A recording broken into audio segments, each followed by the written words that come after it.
Hello my dear students, তোমরা সবাই কেমন আছো? আশা করি তোমরা সবাই অনেক ভালো আছো। অনেক বিরতির পর আবার তোমাদের সামনে নতুন এক টপিকস নিয়ে হাজির হলাম।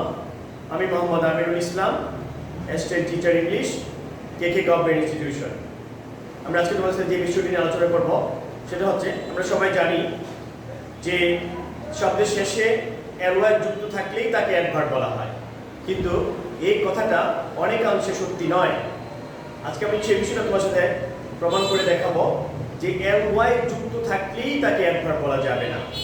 তাহলে আমরা কিভাবে বুঝবো যে এলওয়াই যুক্ত থাকলে কোনটা অ্যাডভার্ব কোনটা অ্যাডভার্ব না? তোমরা আমার বোর্ডের স্ক্রিনের দিকে তাকাও। তোমরা দেখো আমি লিখেছি এলওয়াই যুক্ত অ্যাডজেক্টিভ এন্ড অ্যাডভার্ব চেনার উপায়। তুমি দেখো আমি একটা প্রথম শব্দ লিখেছি ফ্রেন্ড, তার সাথে আমি এলওয়াই যুক্ত করেছি। ফ্রেন্ডের সাথে যখন অ্যালওয়াই যুক্ত হলো তখন শব্দটি তৈরি হলো ফ্রেন্ডলি।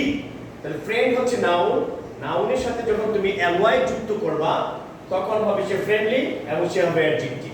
তারপরে দেখো সেকেন্ড শব্দ একটা লিখেছি আমি সফট, সফট যোগ অ্যালওয়াই, তাহলে কি দাঁড়ালো সফটলি। মানে সফট হচ্ছে একটা অ্যাডজেক্টিভ, অ্যাডজেক্টিভের সাথে যখন তুমি অ্যালওয়াই যুক্ত করবা তখন সেটা অ্যাডভার্ব হয়ে থাকে।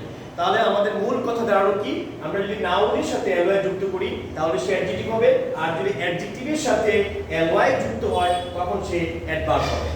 তাহলে আশা করি আজকের পর থেকে তোমাদের অ্যালওয়াই যুক্ত শব্দ কোনটা অ্যাডভার্ব আর কোনটা অ্যাডজেক্টিভ সেটা তোমরা এখন থেকে আইডেন্টিফাই করতে পারবা। সামনে আরো নতুন নতুন ভিডিও নিয়ে তোমাদের সামনে হাজির হব। আজকে এই পর্যন্ত, টেক কেয়ার, খুদা হাফেজ, বাই বাই।